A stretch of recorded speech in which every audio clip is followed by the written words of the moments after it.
Audience Women's Obsession, saat ini saya akan mewawancarai salah satu Sri Kandi Tangguh 2022, yaitu Ibu Lynn Ramli, Presiden Direktur BAF. Mari kita simak wawancaranya. Selamat sore Ibu Lynn Ramli, Presiden Direktur BAF. Selamat sore Mbak Enji, apa kabar? Baik, Ibu sendiri apa kabar? Baik. Terima kasih sudah menyediakan waktu untuk kami wawancara untuk Women's Obsession ya Bu ya. Ya, sama-sama. Oke, baik Bu, kita boleh langsung tanya jawab ya Bu ya. Silakan. Terkait dengan tema kita yaitu Sri Kandi Tangguh 2022 ini Bu, Ibu merupakan salah satu tokoh pilihan kami nih Bu untuk sharing bersama audiens Women's Obsession. Bu, ada hal yang ingin saya tanyakan untuk pertama kalinya nih Bu ya. Ibu boleh nggak Bu bercerita kepada audiens Women's Obsession perjalanan karir Ibu nih Bu secara singkat hingga mencapai posisi saat ini? Silakan Bu. Oke. Memang saya sebenarnya berawal karir saya itu di bank ya. Bank pertama yaitu di Citibank tentunya ya. Banyak orang bilang University of Bankers yaitu ya saya masuk di situ ya Citibank dari sejak lulus kira-kira 4 tahun. Kemudian ya memang saya punya kesempatan untuk bekerja lagi di luar negeri ya.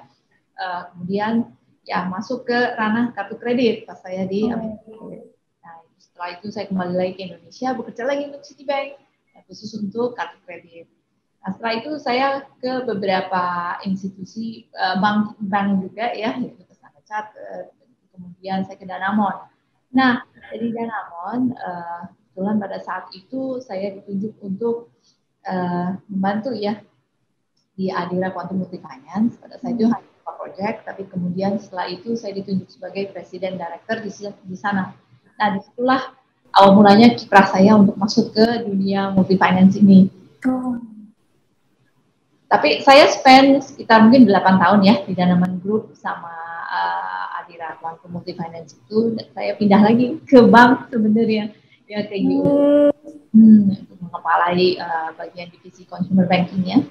Setelah itu saya pikir-pikir ya mungkin ada panggilannya memang untuk untuk memberikan kesejahteraan masyarakat lebih banyak kali ya. Jadi saya balik lagi ke multifinance yaitu di bank. Nah, dari tahun 2018 saya ditunjuk sebagai Presiden Director dan sampai sekarang ini. Seperti itulah perjalanannya. Berarti total perjalanan di industri keuangan sudah berapa lama Bu? Ada 20 tahun ya? Wah, 20 tahun lebih ya. Ya, kerja lah ya istilahnya. Dari tahun 1994 berarti. Oke. Dengan pengalaman sebanyak itu, Ibu berhasil membawa BAF memberikan prestasi terutama tahun 2021 lalu, Bu. Bicara tentang prestasi itu tersebut, boleh sharing lagi, Bu, pencapaian yang sudah diraih? Tahun lalu sebenarnya kan kita masih dalam kondisi pandemi ya, walaupun memang plan dari tahun 2020 sejak kita pandemi pertama ya, kita melakukan banyak hal lah ya untuk supaya kita tetap sustain di market ya. Tahun 2021 memang planningnya adalah recovery. Nah ini kebetulan ya kita sudah persiapkan dari tahun 2020 ya untuk recovery di tahun 2021 dan ya semua plannya lumayan berhasil lah ya. Walaupun tahun lalu sempat sedikit terhenti ya karena kita ada pandemi wave 2 ya yang waktu varian Delta itu, tapi kemudian sih kita bisa secara berangsur-angsur untuk kembali balik lagi masuk ke recovery plan yang kita inginkan. Sampai sekarang memang recovery plan kita sudah lebih baik lagi ya di tahun ini, benar-benar kita harus balik ke seperti sebelum pandemi. Oke, tapi secara keseluruhan sudah mencapai target yang sudah ditentukan seperti itu, Bu? Tahun lalu untuk kebetulan kita captive ya untuk motor Yamaha ya untuk tahun ini. Untuk kendaraan roda 2 sudah membaik, tapi memang belum balik ke tahun 2019. Sebenarnya tahun lalu kita berencana mudah-mudahan bisa balik sampai ke tahun 2019, angka tahun 2019. Tapi tahun lalu belum, tapi saya yakin tahun ini pasti bisa. Nah, kemudian di beberapa produk kita yang lain sebenarnya mengalami pencapaian lebih dari target yang kita inginkan. Ya, jadi semua grow-nya jauh lebih baik daripada 2019. Ya. Oke, boleh sharing Bu tips-tips yang Ibu lakukan dalam mencapai, oke kita harus memperbaiki seperti tahun 2019 itu, ada strategi apa saja sih Bu yang dilakukan? Ya, sebenarnya yang paling utama nomor satu ya, yang saya pentingkan ya untuk semuanya adalah kesehatan karyawan ya. Kita tahu tanpa ada kesehatan ya kita tidak bisa bergerak sebenarnya ya. Kalau karyawan kita pada sakit ya 2 minggu off dan sebagainya itu sangat sulit untuk perusahaan untuk mau ngapa-ngapain juga susah ya kan.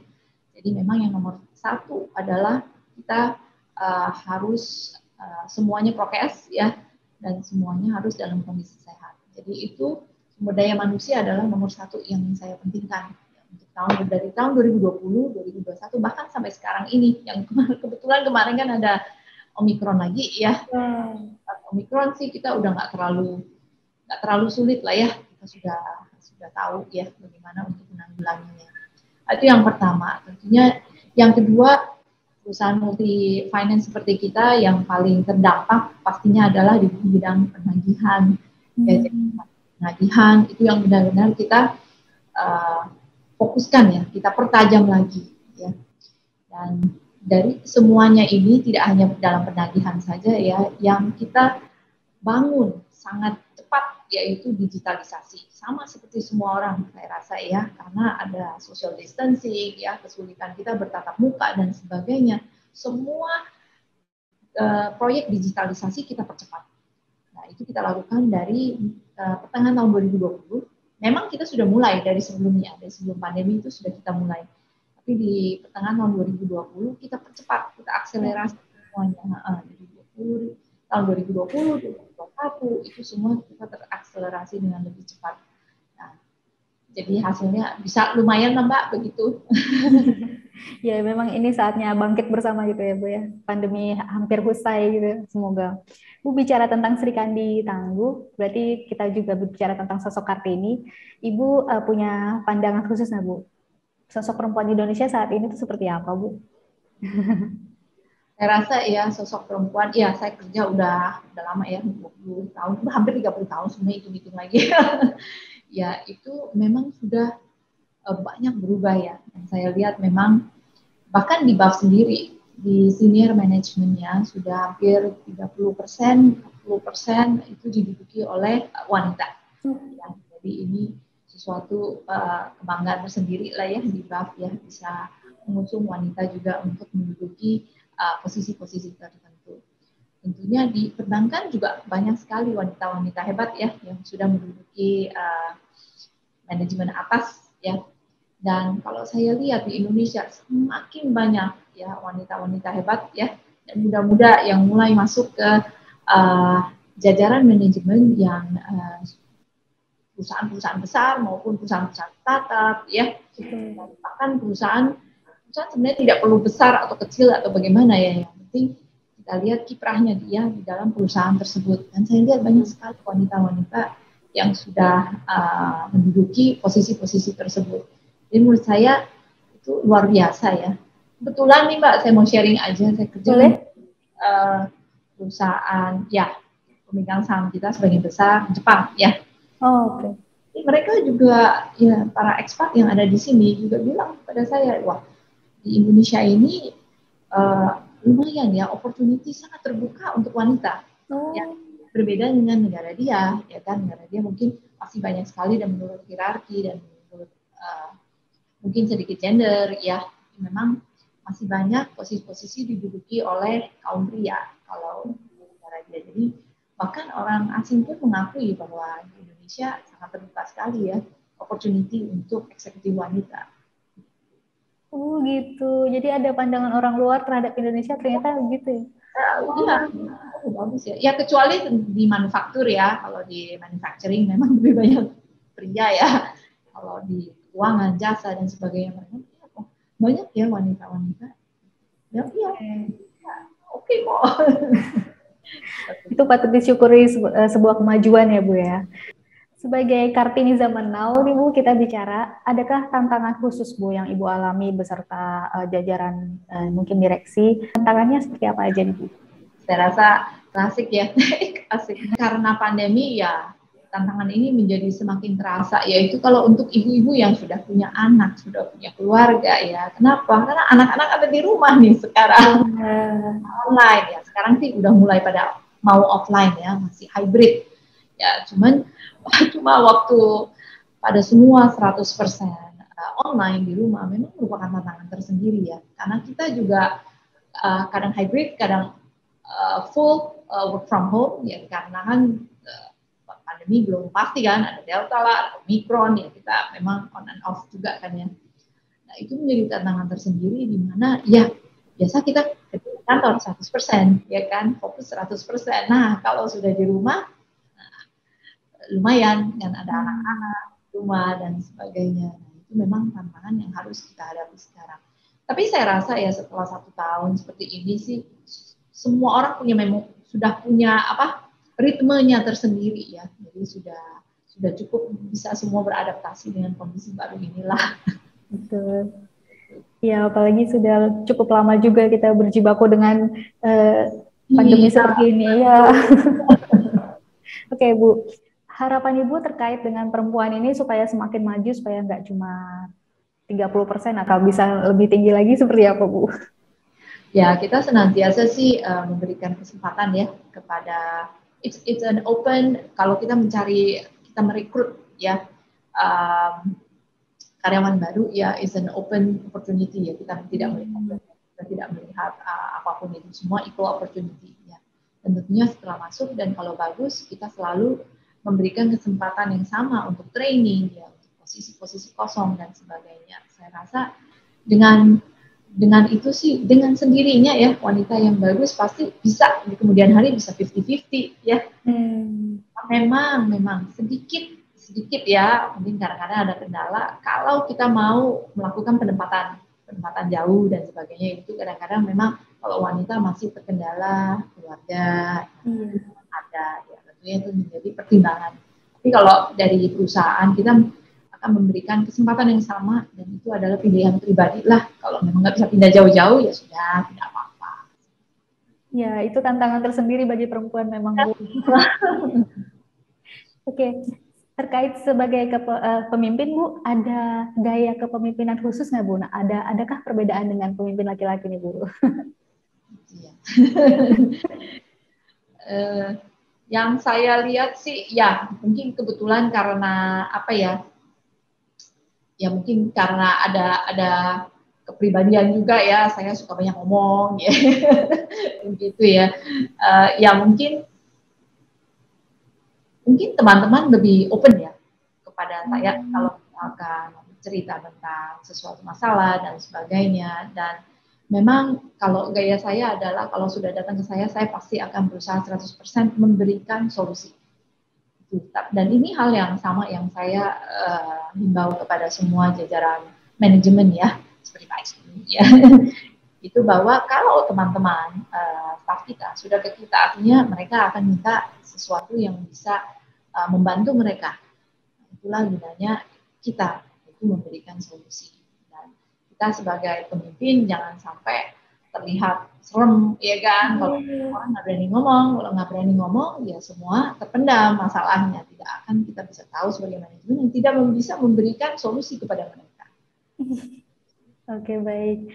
Ada yang bilang pemimpin perempuan itu lebih pakai perasaan, Bu. Menurut Ibu seperti apa? Kalau saya sih kayaknya enggak ya. Enggak. Memang ya yang tertulis hitam putih is very clear ya. Semua jelas ya, dan di pekerjaan itu right or wrong is very clear karena semua ada SOP-nya, semua ada aturannya dengan jelas. Ya, beda kalau di rumah ya kita masih pakai inilah itu banyak pertimbangan ya, tapi kalau di sini saya rasa cukup jelas. Walaupun memang it's not about the what sometimes ya, how-nya ya, bagaimana kita menyampaikannya, benar ya Mbak ya. Kan apanya, kalau topiknya apanya clear kalau di perusahaan pekerjaan. Bagaimananya yang akan membedakan. Oke, Ibu tadi sempat menyinggung tentang keluarga nih, Bu. Boleh sharing juga, Bu, caranya untuk menyimbangkan keluarga dan pekerjaan, ada tips-tips khusus untuk para wanita di luar sana? Memang kalau Kalau bisa sih ya, tentu kita harus punya support function ya, bahasa saya yang support function. Dalam arti gini, ya saya dari dulu tinggal dekat dengan orang tua.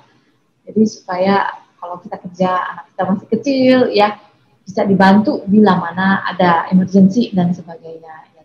Ya, kalau bisa ya punya mbak di rumah yang bisa kita percaya bisa bantu, itu juga sangat-sangat menolong ya. Karena tentunya orang tua sebatas monitoring, tapi kan yang bisa bantu lari-lari beranak waktu anak masih kecil itu mungkin ada mbaknya. Tapi kalau setelah dewasa sih saya rasa itu menjadi jauh lebih gampang ya. Apalagi dengan adanya gadget dan sebagainya, itu sangat gampang sekali berkomunikasi dengan anak-anak di rumah ya, bila mana mereka butuh sesuatu. Itu sih. Tapi yang paling pasti sih Sabtu dan Minggu sebaiknya kita spend dengan keluarga. Jangan masuk kantor lagi, kerja lagi, itu masuk. Itulah yang saya rasa selama ini sih cukup baik ya. Dan satu lagi tentunya pasti ya kita perlu suami yang sangat suportif pada kita ya. Kita kan bekerja pasti Ibu punya filosofi khusus atau prinsip khusus yang harus dijalani atau yang harus dipegang teguh dalam bekerja. Boleh sharing lagi Ibu seperti apa? Oh, kalau prinsip nomor satu sih integritas ya. Honesty is the best policy selalu ya. Jadi kejujuran adalah policy yang terbaik ya di dalam melakukan pekerjaan. Dan selebihnya saya rasa akan follow ya. Integritas sih udah given ya di profesional seperti kita ya. Jadi itu mungkin prinsip utama yang saya pegang ya selama ini dari saya bekerja sampai sekarang. Tentunya yang lain hardworking dan sebagainya itu juga sesuatu yang umum ya. Tapi kalau buat saya pribadi nomor satu integritas. Kami ingin tahu bagaimana cara Ibu mengatasi stres gitu ya Bu, mungkin kan ada pekerjaan yang menumpuk, kemudian pasti ada stres yang melanda, seperti apa tipsnya Bu? Biasanya sih stresnya karena meetingnya banyak. Kerjaannya numpuk sih, ya biasa lah ya kalau ini. Saya rasa sih setelah bekerja begitu sekian lama ya, kita sih pasti punya pattern sendiri lah ya, kita punya ritme sendiri untuk mengatur stres kita ya. Tapi ya memang sejak pandemi kondisi berubah ya, karena kalau dulu stres kita bisa ngopi-ngopi sama teman di luar dan sebagainya ya. Ya kalau sekarang apa sih yang kita lakukan kalau stres? Ya lebih banyak berolahraga aja. Ya sama ya sejak pandemi ya, ini buat lucu-lucu aja ya. Saya jadi tahu ini aktor-aktor Korea. Korea. Sama kita Bu berarti. Sama ya. Kalau dulu nggak kepikiran mau nonton begitu-begituan ya. Iya. Sebentar lagi kan Idul Fitri, kemudian mungkin ada peningkatan transportasi dan lain-lain sebagainya. Ada harapan khusus Bu untuk kedepannya? Mungkin ekonomi juga kan kita perlahan menaik. Nah, mungkin ada target-target yang ingin diraih. Ya, mudah-mudahan lah ya. Setelah dari sekarang kita bisa lihat kan momentum ekonominya makin lama makin baik, apalagi aktivitas di Jakarta seperti ini kita udah lihat udah hampir kayak sebelum pandemi ya. Dan itu menurut kita sih happy ya, luar biasa happy. Ya memang setelah Lebaran ya, kalau banyak pulang kampung kan dan tidak prokes kan, nah ini ada suatu resiko tersendiri ya yang memang kita belum tahu. Tapi mudah-mudahan enggak ya, saya rasa sih pemerintah ya so far itu sangat bagus sekali penanggulangan dan menghimbau masyarakatnya, pencegahannya juga luar biasa. Jadi kita memang optimis ya setelah Lebaran pun ya kondisi akan baik dan menjadi lebih baik ya. Dan demikian pula mudah-mudahan seluruh industri ya dan seluruh ekonomi Indonesia akan lebih membaik lagi. Amin, itu harapan kita semua. Oke, pertanyaan terakhir sebelum saya mengakhiri Bu, ada harapan atau obsesi khusus Bu, baik dari diri Bu pribadi maupun dari BAF, capaian yang ingin diraih tahun ini? Silakan. Ya tentunya kita pengen overachieve ya dari target ya. Yang paling pasti target kita untuk kembali sebelum dan kembali masuk ke momentum tahun 2019, itulah yang kita inginkan. Ya, mudah-mudahan semuanya juga semua proyek lancar ya, dan kondisi global bagus, pandemi sudah tidak ada ya, kita bisa ngobrol gini tatap muka ya Bu. Amin. Aja gitu, nggak usah pakai masker seperti itu harapannya sih. Iya, amin. Itu juga harapan kita semua. Semoga kedepannya Baf makin sukses, Ibu juga makin sukses. Sehat selalu, Bu. Terima kasih atas waktunya. Terima kasih. Oke, demikianlah wawancara kita dengan salah satu Sri Kandi Tangguh 2022. Semoga menginspirasi kita semua. Sampai jumpa.